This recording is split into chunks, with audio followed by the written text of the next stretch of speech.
हर हर महादेव साथियों, आप सभी का अपने चैनल लव यू जिंदगी में तहे दिल से स्वागत है। आप सुन रहे हैं सुहानी सी एक लड़की का 47 भाग।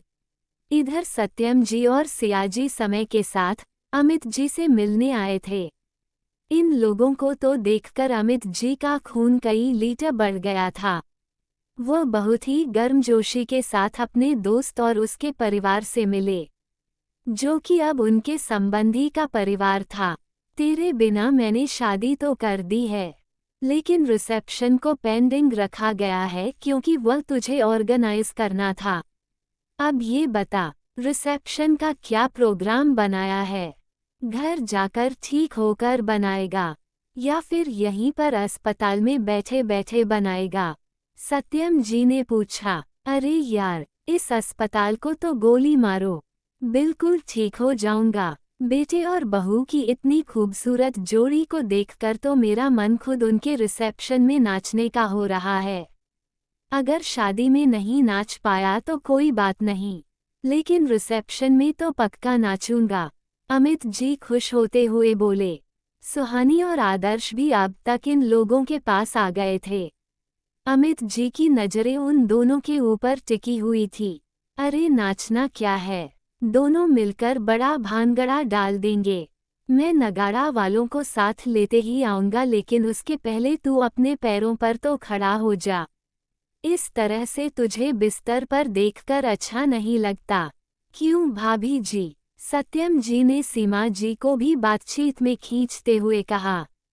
हाँ भाई साहब, बिल्कुल सही कह रहे हो आप। अब बोलो इनको कि अब जल्दी से ठीक होकर घर आ जाए। सीमा जी भी सहमत थी। अरे बिल्कुल ठीक होकर घर आ जाऊंगा, फिक्र नॉट जी। अपने पैरों पर चलना ही नहीं बल्कि मुझे तो दौड़ना है। अभी तो मुझे मेरे बेटे के बच्चों के पीछे दौड़ भाग भी करना है। अमित जी मुस्कुराते हुए बोले। अमित जी की बात सुनकर सबकी नजरें आदर्श और सुहानी पर टिक गई थी। आदर्श जहां इधर उधर देखने लगा था, सुहानी के होठों पर हल्की हल्की मुस्कुराहट आ गई थी, लेकिन उसकी यह शर्मीली मुस्कुराहट ज्यादा देर तक टिकने वाली नहीं थी क्योंकि समय भी वहीं पर था। उसकी जान का दुश्मन। तब तो अंकल जी, आपने बहुत दूर की सोच रखी है। बेटे और बहू के बच्चों के पीछे दौड़ने की बात कर रहे हैं। पहले आपकी बहू खुद तो बड़ी हो जाए, उसके बाद बच्चे होंगे। ऐसा ना हो कि कल को हमें ये पता चले कि सुहानी के पीछे दौड़ दौड़कर आपके पैरों में दर्द होने लगा है। ध्यान से देखिएगा। समय की बात सुनकर सब लोग ठहाका लगाकर हंस पड़े और सुहानी ने उसे खा जाने वाली घूमती नजरों से देखा।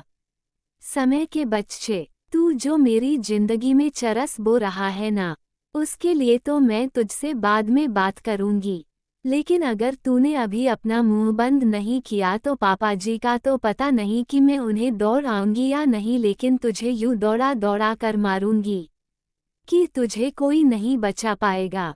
आंखों से ही समय को वर्णन करते हुए कहा, लेकिन समय पर कहाँ असर पड़ने वाला था। उसने एक विक्ट्री स्माइल सुहानी की तरफ पास की। कोई बात नहीं बेटा जी, हम अपनी बेटी की सारे शौक उठाएंगे। अमित जी ने समय के कंधे पर हाथ रखते हुए कहा। अमित जी से मिलने के बाद सत्यम जी अपने पूरे परिवार के साथ अपने घर चले आए, साथ में सुहानी भी थी। पचफेरों की रस्म करनी थी तो कुछ जरूरी काम बाकी थे, इसलिए हॉस्पिटल से ही सत्यम जी उसे अपने साथ लेकर गए थे। शाम के समय आदर्श उसे लेने वाला था। पहली बार दामाद घर आ रहा था तो सियाजी ने रात के खाने में काफी इंतजाम कर रखा था और अपनी मदद के लिए रिया को भी बुला लिया था। अभी दोनों सहेली अपने कमरे में बैठी हुई बात कर रही थी। आदर्श के आने में अभी वक्त था, पर सारा काम खत्म हो चुका था। क्या बात है सुहानी, तू इस कदर परेशान क्यों लग रही है? वहाँ पर सब ठीक तो है ना? रिया ने पूछा। वो दोस्त थी क्या, जो अपने दोस्त के दिल का हाल बिना कहे हुए ना समझे? क्या करूं यार, मुझे कुछ समझ में नहीं आ रहा है। सुहानी अपनी उंगलियां चलते हुए बोली। करना क्या है, अभी तो तेरे मीठे की कसम हुई नहीं है जो कि तुझे रसोई में खाना बनाना है। और तू हर शाम का वही पुराना घिसा पिटा मम्मी लोगों की तरह डायलॉग मार रही है। क्या बनाऊं? पर हाँ, जो बात तेरे मन में पक रही है, मुझसे बता सकती है? रिया ने आराम से सुहानी के कंधे पर हाथ रखते हुए कहा। रिया, तुझे अमित याद है? वही फ्रेंड कॉल दोस्ती वाला। पूरे घर में एक रिया ही थी जो सुहानी की अमित से दोस्ती के बारे में जानती थी, इसलिए सुहानी बिना सोच के उसे अपने मन की बात शेयर कर सकती थी। लेकिन सुहानी की बात सुनकर रिया का दिल जोर से धड़क गया। क्या हुआ, अमित ने कुछ किया क्या? सुहानी, रिया ने पूछा। रिया, तू मुझे डांटना मत, मैं जानती हूँ कि तूने मना किया था कि मुझे अमित से कोई कांटेक्ट नहीं रखना चाहिए, लेकिन मैं ही खुदा पागलों की तरह उसके प्यार में आगे बढ़ती चली गई और जिसका नतीजा भुगत रही हूँ। सुहानी ने उदास उदास कहा। साफ साफ बता सुहानी, बात क्या है? रिया से तो अब सब्र भी नहीं हो रहा था, ऊपर से जो दिल में डर लग रहा था सो अलग। सुहानी ने सुबह अस्पताल में हुई एक एक बात रिया को बता दी। सुहानी की बात सुनकर रिया सोच में पड़ गई थी। पता नहीं रिया, उसे कैसे पता चल गया कि मेरा नाम सुहानी है, वरना मैं तो कभी उसे हवा भी लगे नहीं दी थी कि मेरा नाम सुहानी मल्होत्रा है। खैर, लड़कों के लिए तो ये सब पता करना कोई बड़ी बात नहीं, पर अब जो मेरी जिंदगी में तूफान आने वाला है वह बहुत बड़ी बात होगी।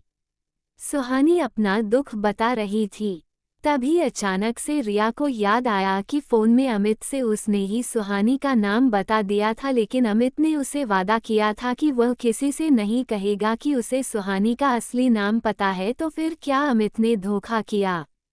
इधर सुहानी की अलग ही जा रही थी, उसके आंखों से मोटे मोटे आंसू बह रहे थे।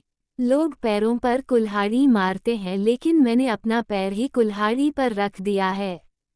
अच्छी खासी जिंदगी सीधे साधे धर्रे से जा रही थी। पता नहीं मुझे कौन सा शौक चढ़ा था कि उस टेलीग्राम ग्रुप से जुड़ गई और वहां से जुड़कर उस अमित से जुड़ गई। फिर उसे अपना नंबर भी दे दिया।